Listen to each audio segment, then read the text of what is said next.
morning, everyone, from beautiful King City, Ontario. It's Gio here, another solo cast episode. Just checking in after about a week, exactly 2 weeks. Wow, 2 weeks, time flies.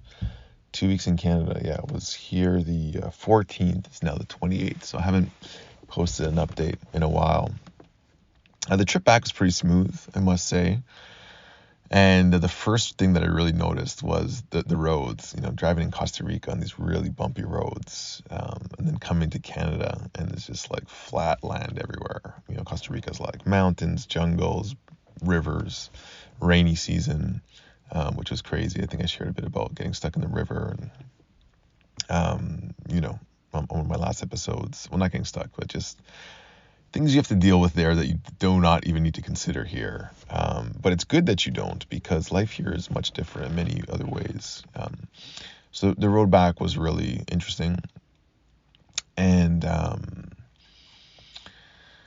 must say, coming back has been a bit more challenging than I expected. And mainly energetically, which is a weird thing for me to say, because in the past people talk about, oh, my energy's off, or the energy here is I can't handle.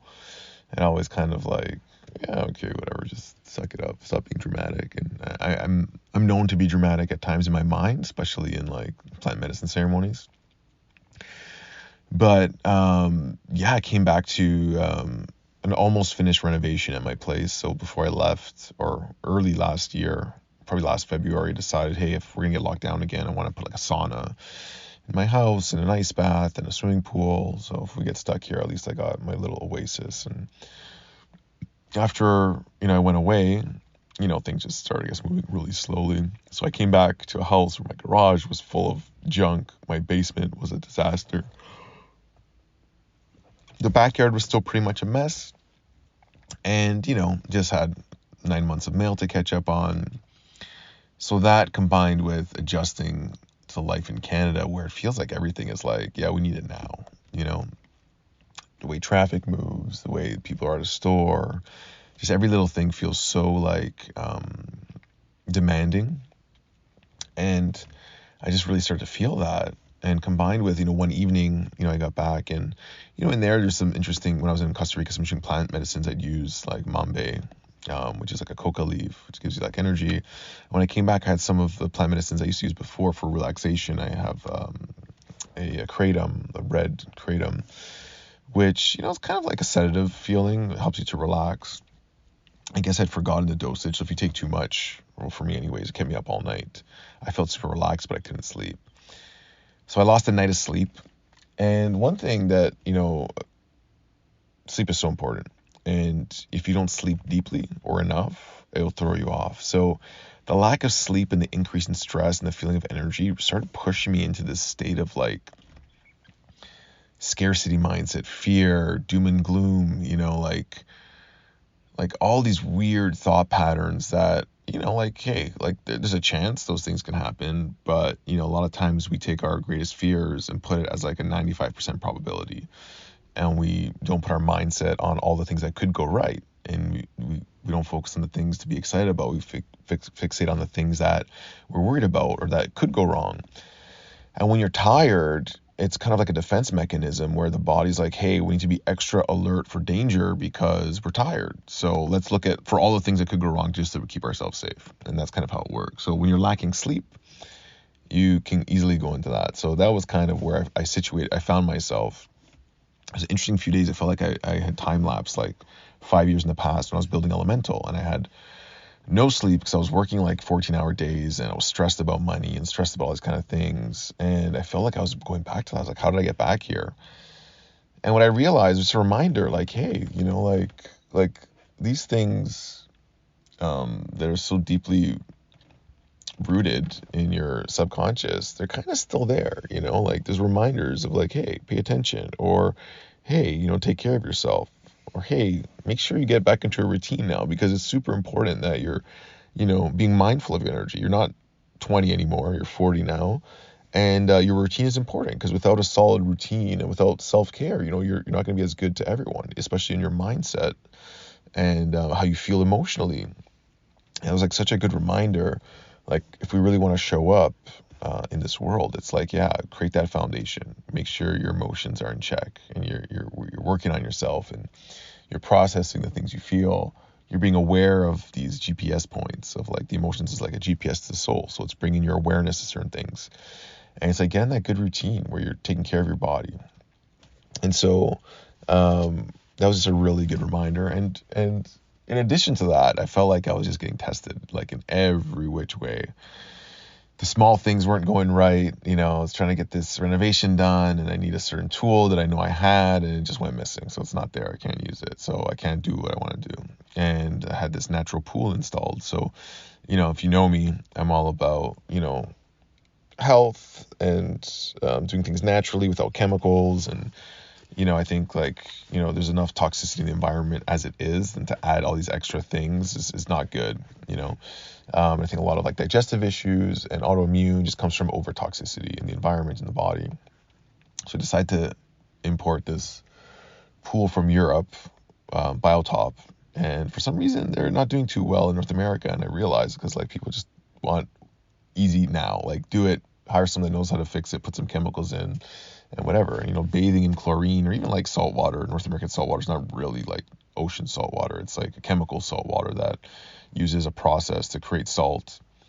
So this is like completely natural. It's got like this box that has natural bacteria in it, and a pump and a system that kind of simulates like very clear pond water. But you don't have every element in the system. It doesn't work properly. And when we got it, how these Euro converters and the power wasn't working. This was last year. And then we finally got it working.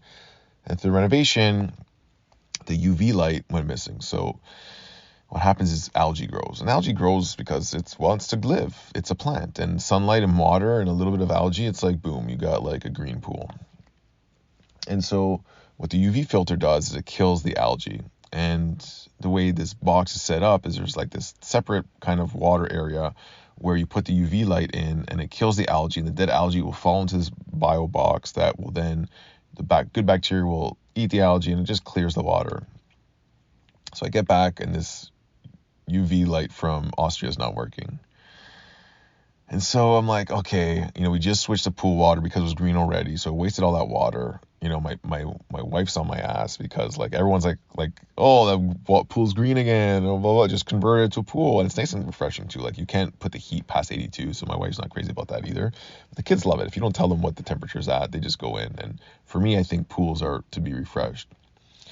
And so I search online and I find like a different system for ponds, and I buy that. It was like expensive, and I was like pissed off about spending the money again. That comes in, leaving the box. I finally, trying to line up someone to come install it. And obviously summer in Canada is short, so the pool guys are totally rammed and super busy. And I'm like, okay, I'm just going to try to figure out how to install this myself. I open the box and the bulb is missing. So there's no UV light in this thing. And I'm like, oh my God. So on top of everything else I'm trying to deal with, catching up on my taxes because, I was out of the country, and dealing with the renovation and catching up at work because I'm super busy. I don't have a UV light to put in.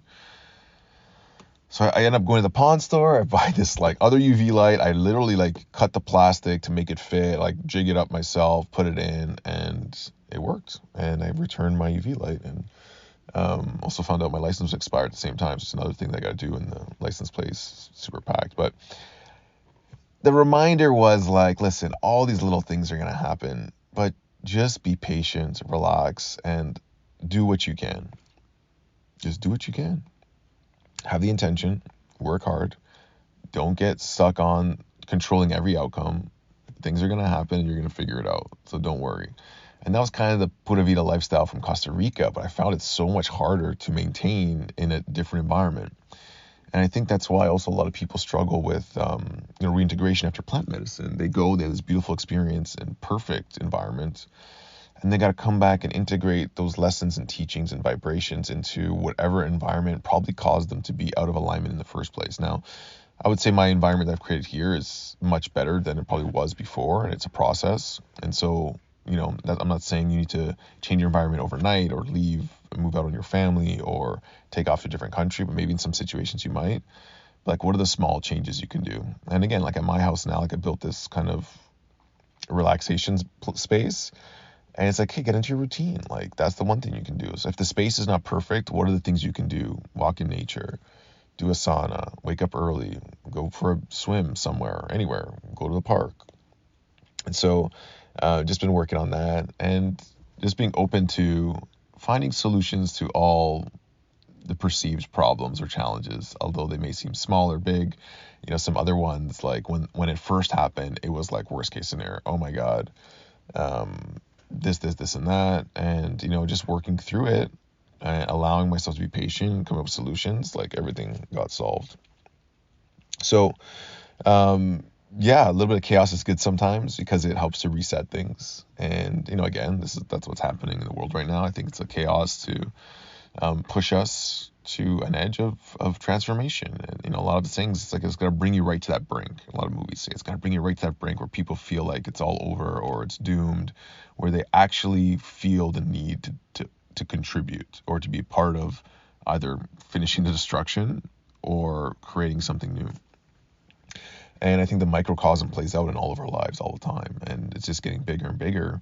We're like, like we chose to come here at this time. And we're playing out this amazing experience. It's like the greatest movie ever made. What role do you want to play? Are you going to be Neo from The Matrix, which I watched on the way back from Costa Rica? Or do you just want to be like a bystander, just observing the whole thing and sitting back, and that's okay too. The Matrix 4 was pretty interesting. You could tell it was a little bit different. Also a lot of symbolism to what I think we're going through now. On this planet, I'm still not sure what to believe anymore, and I'm just trying to release any perception, like being open that the history that was taught to it may be 10% true, maybe 10% untrue, 90% mixed. But, it always comes back to it doesn't really matter that much. Yeah, there might be a lot hidden from us. Maybe, like it's way worse than we think. Maybe we're just kept in the dark. And maybe it's like perfect and exactly the way it's supposed to be, and no one has any idea what's going on. And so just navigating through that, it just takes a lot of the pressure off. I'm exactly where I need to be, and so are you if you're listening to this right now. You're exactly where you need to be right now. And enjoy the show.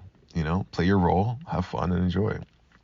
And if you haven't been on our website yet, there's an amazing course called the Creative Visioning Process. I shared with a bunch of people. I think I shared it the last time, and more people that have been doing it. The time is going by. They've been reaching out and saying, hey, like, yeah, I read my letter again, and it really blew my mind how accurate it was. And I've just been reviewing mine, and some people are saying like, oh, it's working, and then like something that they thought was on their letter that was going to happen didn't happen, like a trip or getting a relationship, or they meet someone they thought it was the one, it was exactly what they wrote about in their letter, and the letter's part of the process. And then, they broke up, and they're like, oh, this is bullshit. But your ability to believe in possibility is one of the most important things for creating the future. So if you believe something's impossible and you tell yourself that all the time, it's never going to happen. And when you believe like, hey, I'm open to something magical happening. I'm open to something changing at any moment. I'm open to something new coming into my life. I'm open to something old dying, a part of me that needs to die in order for something new to come through. That skeptic, that negative voice in my head, whatever.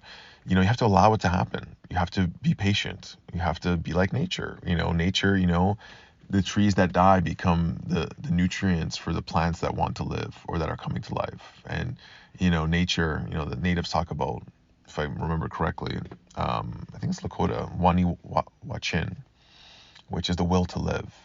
This undying energy of like continuing to grow and to continue to move forward, being open to obstacles in your path, like a tree growing through a sidewalk. It's like, hey, I'm just going to grow right here. And, I'm sorry, sidewalk, and someone might cut it down, and sometimes you cut a tree down and the branches will grow out of it again.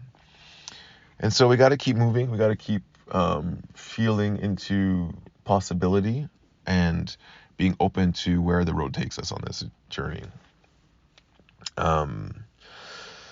Yeah, so part of that is, deciding where I'm going to live. Like Costa Rica is amazing, and I think, I want to spend the majority of my time down there. I also like a lot of things about Canada, especially the family, seeing friends and going to Canada's Wonderland. And, my wife loves to go to Starbucks and go to the mall and see her family. I didn't realize how the governments make it really complicated. Like if you don't own any assets or businesses, it's easy.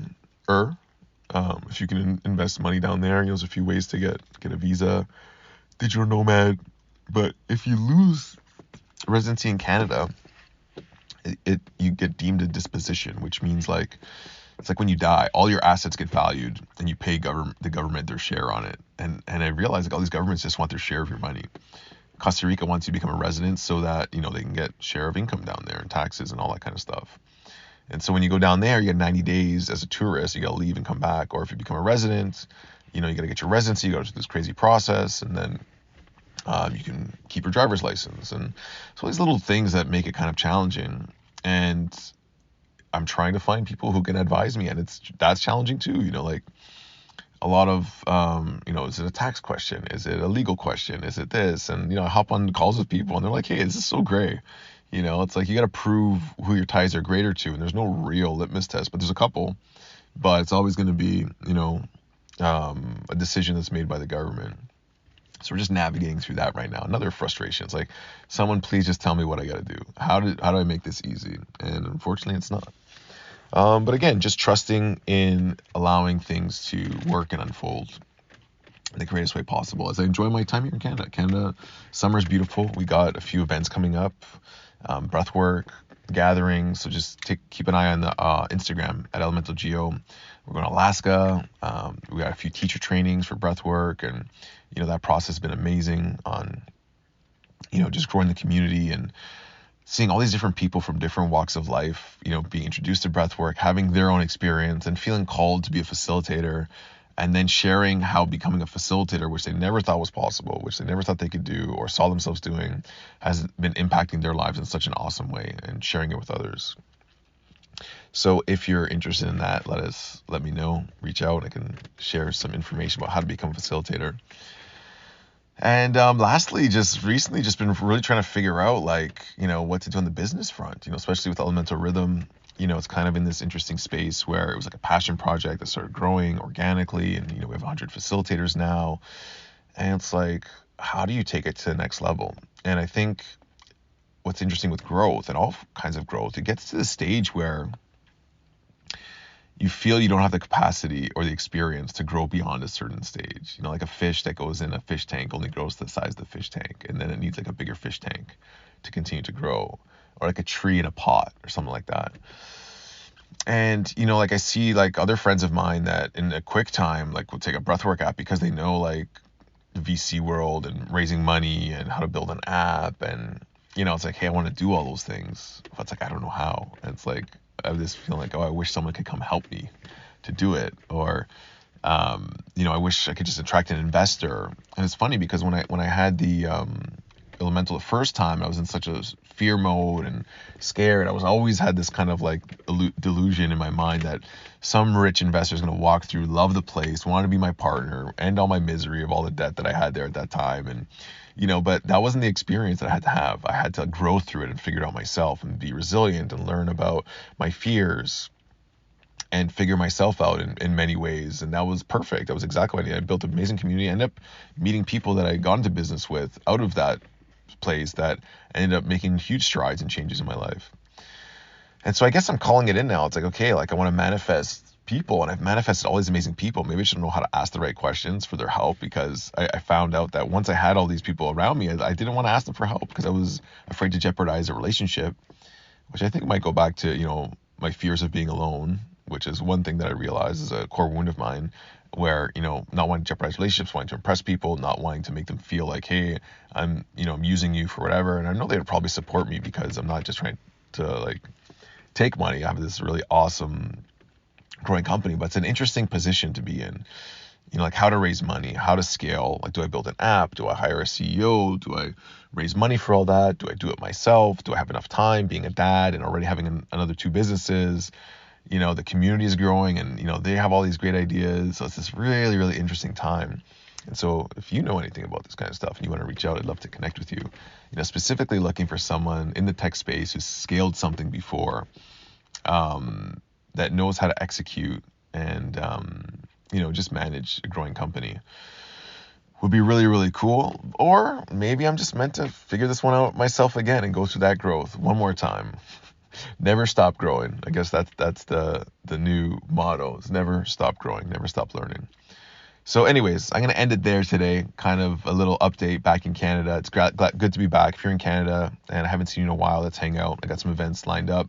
Going to be at Camp Summer Days this summer up in the middle of nowhere, which is going to be awesome. 3 or 4 days of nature and music and workshops, and I'll be facilitating there. And doing breath work here. I'm at the Clear Being Center right now in King City, and it's so beautiful. I'm going to meet my brother Jenya, who I haven't seen in a long time. Can't wait to give him a big hug. But yeah, reach out. Love to connect with you guys. Even if you just want to say what's up, or send me a voice note on Instagram, or yeah, maybe even connect further if there's something you think we should be connecting on. So thanks for listening, guys. Thanks for all of the love and support, and I love you, and I'll talk to you soon. Peace.